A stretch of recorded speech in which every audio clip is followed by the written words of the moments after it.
Hey yo everybody, XCI here for a Let's Play of Dig or Die.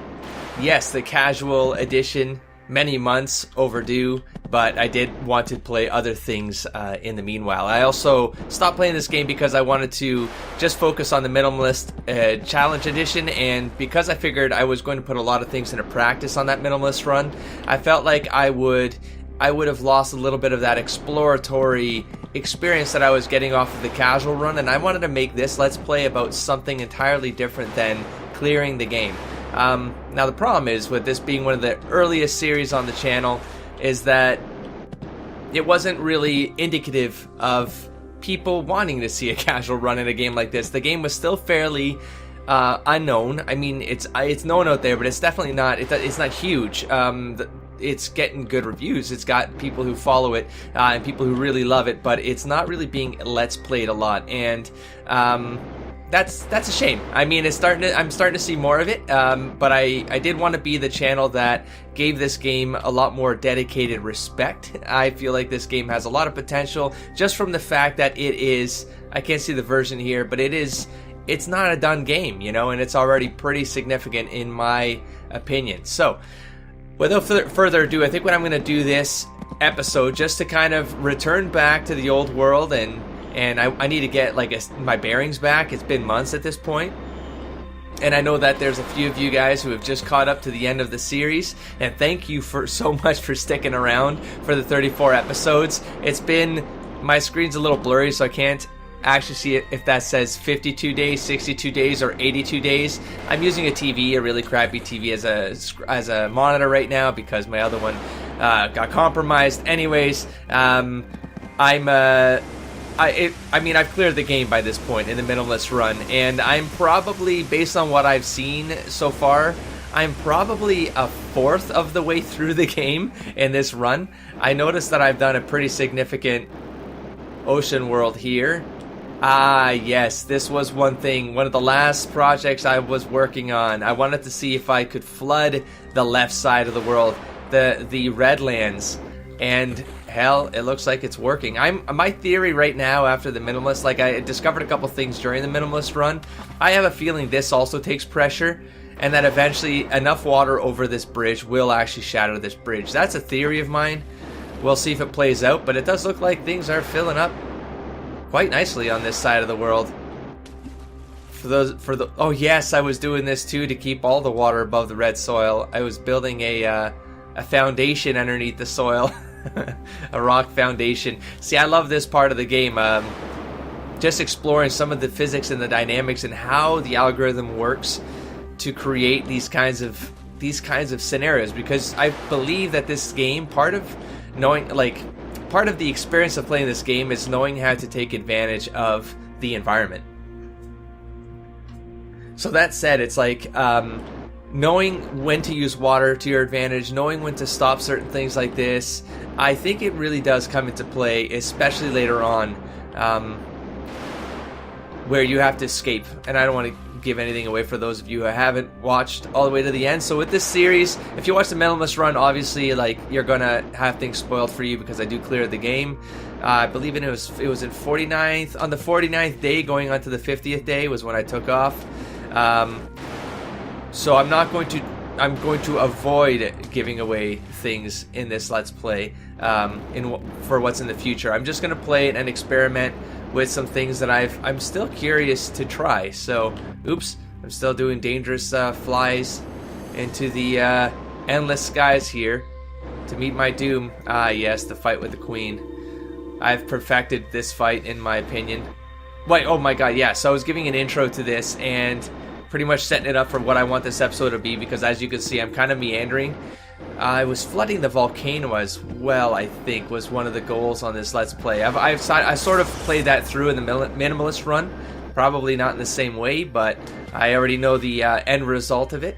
But yeah, I want to take you on a tour of the past bases. So there are, I think, there are 3 different playthroughs that I had started that I never completed. I pretty much got to this point exactly in the run. Like this kind, I had the lightning gun. The base was pretty overtly self-sufficient, things like that. But a lot of those a lot of what I experienced and learned in those first 3 runs informed what got me to this point. Like, I drafted this out on grid paper to find out the best way to use these healers and stuff like that. I can still call them healers, these repair turrets, for maximum effect. And so I want to take you on a little journey to see how, like, why I flood the worlds, why I do base designs that force enemies into a condensed amount of space. Like, this is overkill right here, especially with a jetpack on. This is really difficult. As you can see, it gets very slow. This will keep flooding. I believe I did a test to see how far this would go. I do believe this becomes a problem in this Let's Play, in this build design. Anyways, without further ado, I'm halfway through this episode. I'm going to take you through, or halfway through this day, but I'm not going to limit this one to time, because it's kind of the bridge back to this series, where I will return to it once in a while and do a thing or two here and there that's still in my mind to do. So here we go. First base, warp zone. Here we go. Now, I don't think I can pause the game, or I've forgotten how to pause the game. I don't have a jetpack yet. This is the first base design, or the point I got to before I thought I can do this better. I'm going to do this differently, and I'm going to start over. But you can see already I had this sort of strategy figured out really early on. Just build one pipeline all the way down, block off all the water, grid up the side walls here. I'm actually curious to see how far down I got. I actually forgot to check to see if I had teleporters built yet. I'm going to assume I didn't, although it looked like I was playing with planting already. So you saw in the casual Let's Play at the beginning of the series, I was really exploring. Oh, this looks extremely dangerous. I didn't even finish look at that. I didn't even get to the subterranean ocean, at least not by this way. So that's interesting to note. I did learn here that I hated this sniper rifle. I think it's a useless gun. I mean, I'm sure there's some use in it, but I'm not a weapon toggler, so it wasn't very useful for me. I did discover this tactic of, like, time jumps get you up two platforms at a time. So that kind of came early on. Yeah, so it looked like I was playing around with tree planting here, and in the Let's Play, I really tried to explore that. Alright, so let's take a walkthrough of the base. Here's the simple base design here with the dam. I was starting to get something ready here. I think I've already, I don't know how I did that and didn't give myself a way to climb back up. But anyways, here's the water one. Very simple dam construction here. I was going to start setting up what I believe could make a water. That's right, I don't have a jetpack. I was like, I just got to get up there, man. Yeah, you can see me planting here and just seeing, like, do trees grow beside each other? They don't. As you can see up there, it's every 2. And I think, what day are we at? 38 days. So on the 38th day, I had only gotten this far on my first playthrough. No jetpack yet. I'm fairly certain. Actually, let's talk about the base real quick. Actually, no, I'm going to talk about the base when we come back at night, because I'm very curious to see how far I got with the flooding. I didn't. Okay, so it looks like I'm fairly certain I didn't really build, maybe with stone. Like, did I build any towers and hit the skylands yet? I think I just did some very early recon this way. Those trees might have been planted. It looks like the spacing of the trees looks like something I would have, that looks man-made. That's like space between. So I think as I ran, I would plant trees. This started becoming barren, and that might have made me start wondering, how does the soil go barren at times? Yeah, look at this. Like, I completely gutted this place right here. So there's a point where you, if you take enough from this, if you take too much from the soil too fast, you start getting this outcropping here. And this is what actually, that there's moisture in the soil. Oh, I did build a bridge. Holy crap. Yeah, there's moisture in that soil so that you can grow trees on it. Very preliminary bridge design here.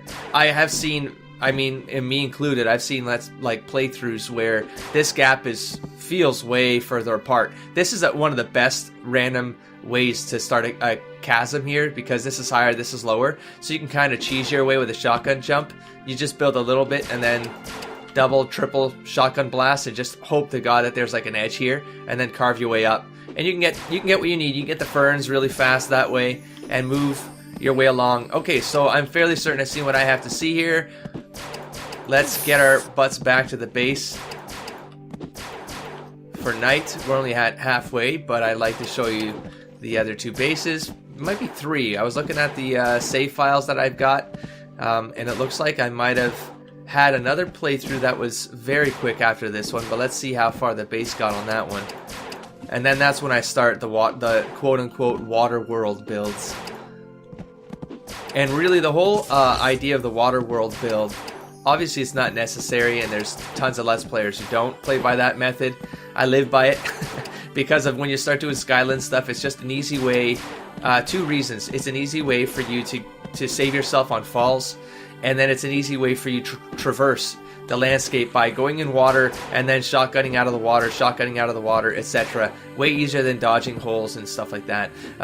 Okay, so quick design here. My thinking here was to funnel them in through one area. I wanted to somehow farm piranha down here. As you can see, they will spawn down here. So I wanted to spawn piranha, and so that theory was correct. That led to then building dams that could sustain more piranha activity. Very, very, I don't really use these guns anymore, but anyways, very simple method of getting this horizontal axis covered. 2 healing turrets, real quick. You can see that this right here, it's to maximize the radius there of the lighter repair turrets. Line up the top there, the top roof. We can take you through a night here to show you how this all works and how this pretty much is very effective. I also drafted this out on grid paper before I put it into effect. There's a very here, let's take one of these apart and I'll try to show you here. There was like an intentional setup for this as well. Heavy turret. What's going on here? Why can't I place? Oh, that was a light turret, my bad. So you can see the radius there goes right to the edge of this right here. Right, so you got that, and then you got, let's show this one here. Right, so you can see that it covers right to there. So anything that creeps over this edge here is going to take it in the face. And that's it. That's pretty much the simplicity of this design. I'm going to let this go tonight, and we'll cut back while this is in full force, and we'll see it at work. Actually, maybe I'll just keep going, because I can just recon how far we got based on what I see in here. So, didn't get the laser, no shock there, aluminum. Okay, so I didn't get into even the deeper soil areas if I don't have that much aluminum. At this point, you need gold for dams, so I was working for that. So yeah, I didn't get very deep into the underground areas. These guys are the ones I ultimately wanted. Black piranha, that's in the subterranean ocean. So I did make a quick run onto the volcano, it looks like, grabbed whatever I could and got the hell out. But I needed piranha scales, which means I didn't hit the subterranean ocean. So you can see already by the 38th day, I was still just exploring the, I don't know what the 2 names are. There's a name for like the underground biome and the one right under that, like the rock biome or the, and then you hit the subterranean. There's like 2 dirt layers before you hit subterranean. So yeah, it didn't look like I got that far. Gold, and yeah, that's pretty much it. Tons of stuff to, I'm not going to bother actually playing this. Oh, you can also see, I still wasn't playing much with healing. Now at this point, I thought I had to click down here and then click the screen to heal. I didn't take into consideration that you can hit Q. I think someone in the comments pointed that out, and that was pretty dumb of me right there. And I mean, it's in a tutorial if I read this damn thing, but I didn't. Or if I did, I totally forgot by the time I got to the 38th day. So here we go. We are at night.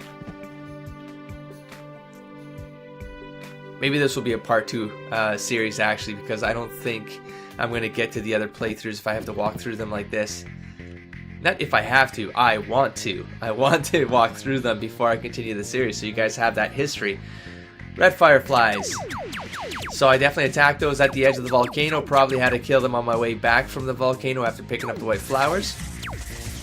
So let's see the repair turrets at work here. I have one down here if you can't see it. These are placed. Here, let's... Oh, I also put... This is where you see this will happen, right? Where I have this little gutter to get underneath these guys. Is just in case I have to replace things or help repair. But here, I'm going to take one away. But see, if something gets destroyed, I can put it back. So you can see it gets this guy and these guys, which is why I didn't build anything higher than that. And then this guy, it's for the wall. So this occasionally starts getting destroyed, but at least this part of the wall is stable. This water right here, by the way, I haven't talked about it, but the water here You can also see how I created a funnel here for water. And of course, every time I open this hatch, it re-levels this water, so this never becomes too problematic. The water here is if I go down here, things will want to circle around, and then they get slower, and then they get shot before they can really become a threat to the turrets inside these divots. So that's the reason for that. Or I can get down here, lower down here, and I can kite these guys up around the edges that are getting less activity. So if one edge gets too much activity, I just walk the alleys here. And if I want them to come high, I come high. They come for me, they get shot by these guys shoot from below. And that's it. That's pretty much the fight at night. It was already stable. I mean, there's a lot of guns on the board right now, but I literally didn't need anything more than this, and I bet you any money I could outfit these with plasma cannons, and then with heavy repair turrets, and it could probably stabilize till endgame, build a rocket somewhere, I don't know, maybe down here and take off.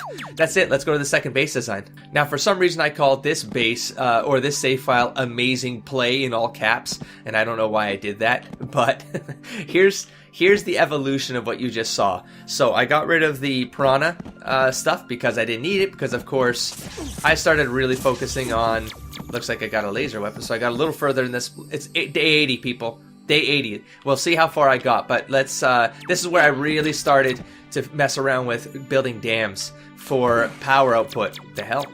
Here, let's get rid of that guy. You can see I have two set up here. I'm losing water here. I don't think that's intentional. Something probably bit its way up at night.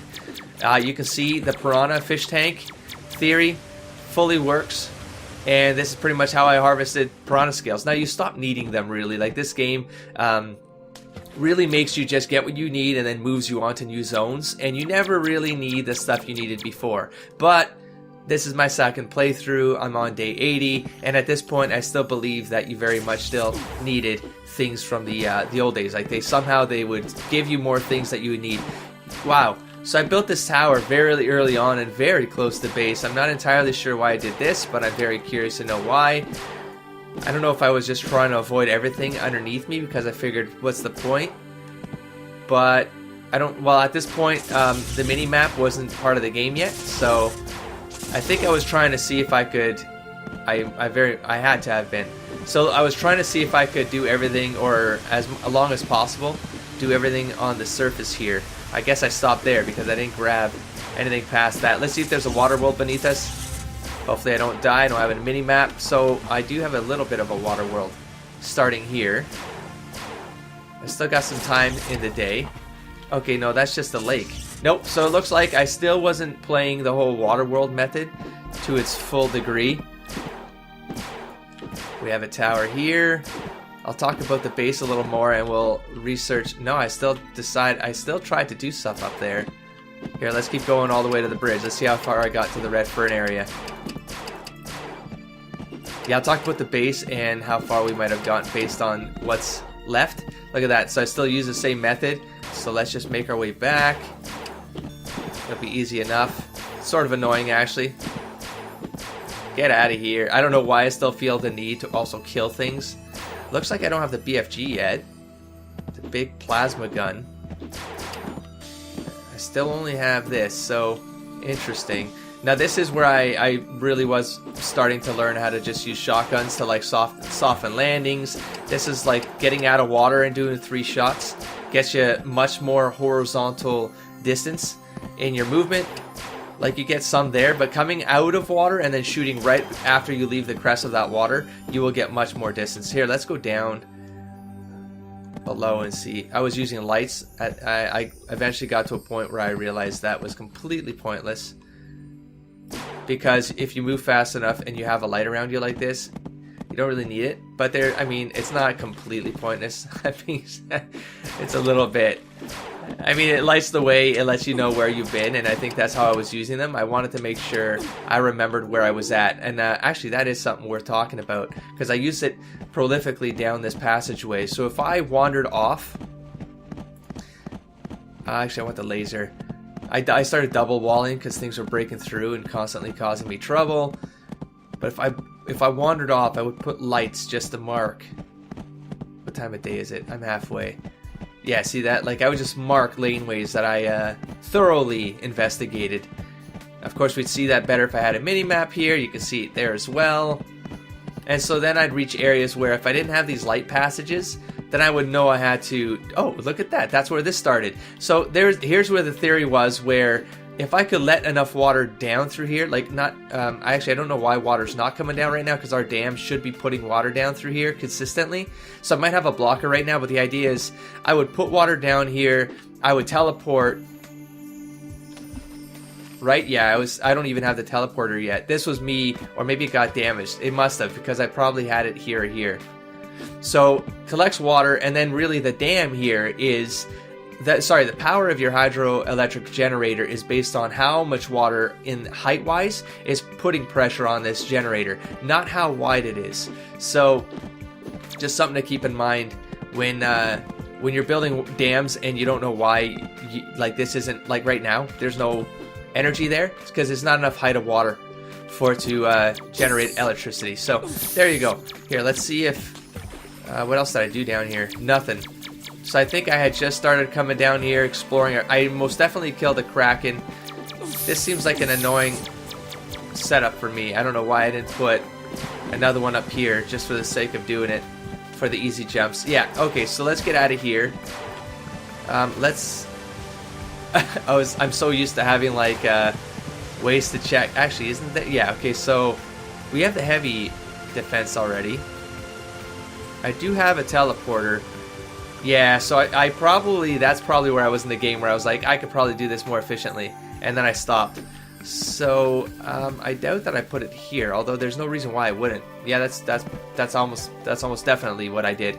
So there you go, but it probably got destroyed, and I didn't want it being destroyed. So see, like, so that we have enough water flooding in again at the top. So that's how this one failed, is I didn't have consistent power here, and during an escape, sometimes I just ran out of energy. And that's where I was like, I need more water to stay on this side as well, so that it eventually gets to this point and then overflows into the channel here, fills up the micro dam below, and then allows us to have an ability to teleport. See? So there's not enough water down there again, which is what's compromised this thing.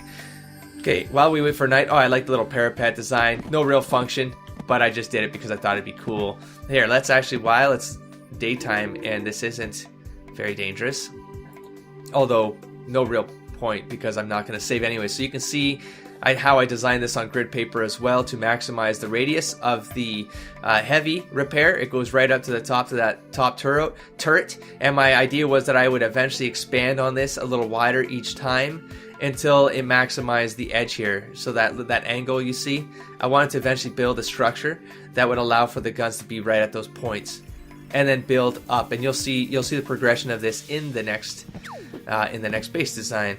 Let's exit out of that. What else can I show here? Sure, let's show you the heavy. So because we have heavy turrets now in play, you can see why these got wider. They got deeper, and it's really so that this heavy turret could could take advantage of covering the most space here. So there you go with that one. We still have the light turrets here, the light repairs, and these are really just focused on repairing the bottom tier of turrets. And then I wanted to use another one here to focus on the wall. I wanted more wall defense. You heard me talking about how I kept losing that tip on the last base design, so I covered it off right there. So and I gave it some space too here, so that if things aren't attacking it on the edge, I wanted this to always have coverage down below as well. So there you go for the explanation there, and all the rest is self-explanatory. This one right here is pretty much to service the entire integrity of the mid base here, the mid range, just the walls. Make sure nothing explodes and destroys these walls. And then these platforms are just so I could do this, so I could run back and forth and kill things stuck in water. This was also a lesson I learned very quickly. You'll get the flyers will come up from above, but your land creatures will get stuck down below. And so having this open space here allowed me full range of shooting to protect my base from the bottom. But I did learn very quick that if you just jump right up as high as possible, things would fly up to try to get you up here. I did have to put those heavy turrets in there at one point to see how they're getting super destroyed. This is probably what made me stop this base design. They'll get healed, but it wasn't efficient once I got the black fireflies as enemies. They started destroying the heavy turrets here.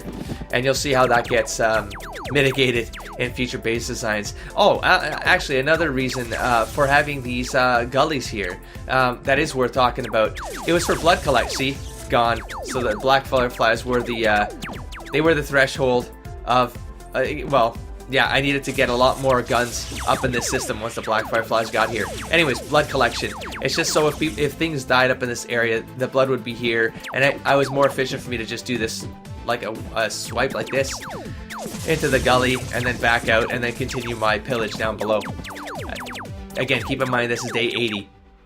So I was still doing a lot of exploratory stuff and just learning the game. There is a bit of a learning curve every new zone you go through. At least a guy like me, I really I take these kinds of games patiently. My minimalist run really wasn't just to show that I could clear the game faster, not the fastest. I will say right now, the minimalist run taught me how I could clear the game faster in a legitimate speed run. But the minimalist run was for myself. It was like a personal challenge to know that I could clear the game in much fewer days. Let's go to base 3. I will cut this here though, as I will make this a 2-part series, because I want to talk a little bit more about the next 2 bases, because that's when the design gets super extreme in the way that I use this part down here. So starting mountain all the time, but how I really take advantage of flooding what's underneath the mountain, and I'll explain why that. I don't want to give it away now. Come back for part 2. Come check out the next 2 base designs before we catch up into the casual play run. Thanks again, everybody, for coming along. If you did get this far into the casual play, I will keep this on the same series because I do feel like, as you can see, I'm going to meander with my thoughts. And I've learned quite a bit about this game that I want to pass that knowledge off to anybody who gives a damn without spoiling as much as possible. Okay, guys, don't forget to explore, engage, and inspire. I'll catch you around next time. Peace, everybody.